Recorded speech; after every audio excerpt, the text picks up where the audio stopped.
ஏதாவது ஸ்வீட்டாக செய்யலாமாம்மா? செய்யலாமே. பாசிப்பருப்பு கருப்பு உளுந்து லட்டு எப்படி செய்கிறதுன்னு பார்க்கலாமா? ஃபஸ்ட்டு 100 கிராம்ஸ் ஆஃப் கருப்பு உளுந்தை நல்லா கடாயில் போட்டு ட்ரை ரோஸ்ட் பண்ணணும். நல்லா அந்த அரோமா வர வரைக்கும் பண்ணணும். அதே மாதிரி அந்த உளுந்து வந்து லைட் ப்ரௌன் கலர் ஆகணும். அது வரைக்கும் நல்லா ட்ரை ரோஸ்ட் பண்ணணும்.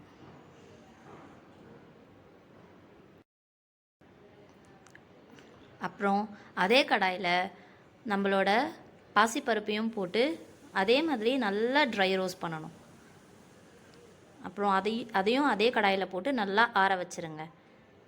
அதுக்கப்புறம் கொஞ்சமாக பாதாமையும் லைட்டாக ஃப்ரை பண்ணி எடுத்து அதையும் தனியாக ஆற வச்சுருங்க.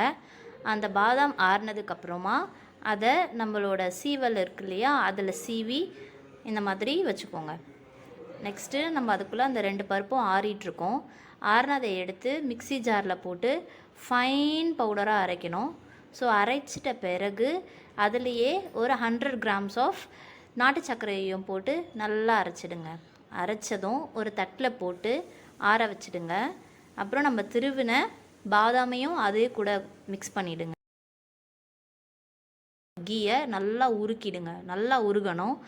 அதாவது புகை வரணும் அந்த நெய்யிலேருந்து. அந்த அளவுக்கு நம்ம வந்து அதை உருகணும். உருக்கிட்ட பிறகு கொஞ்சம் கொஞ்சமாக அந்த பவுடரில் போட்டுட்டு நம்ம உருண்டை பிடிக்கணும். ஸோ கொஞ்சம் கொஞ்சமாக இப்படி ஊற்றணும். ஊற்றிட்டு கை டக்குன்னு வச்சிடாதீங்க, ஏன்னா சூடாக இருக்கும்.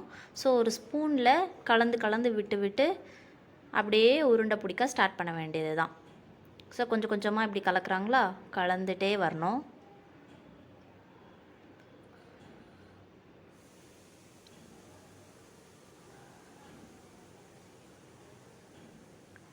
கரெக்டாக 75 ml ஆஃப் கீ வந்து நமக்கு கரெக்டாக இருக்கும்.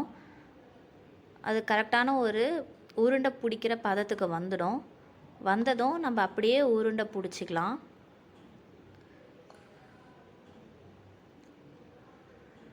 ஸோ நமக்கு வந்து இப்போ ஒரு 200 கிராம்ஸ் ஆஃப் பருப்பு போட்டிருக்கோம் இல்லையா, இதில் வந்து ஒரு 13 to 14 லட்டூஸ் வந்து நமக்கு கிடைக்கும். ஸோ இது ரொம்ப ஹெல்தி, எல்லாருமே சாப்பிடலாம். எந்த வயசு அப்படின்லாம்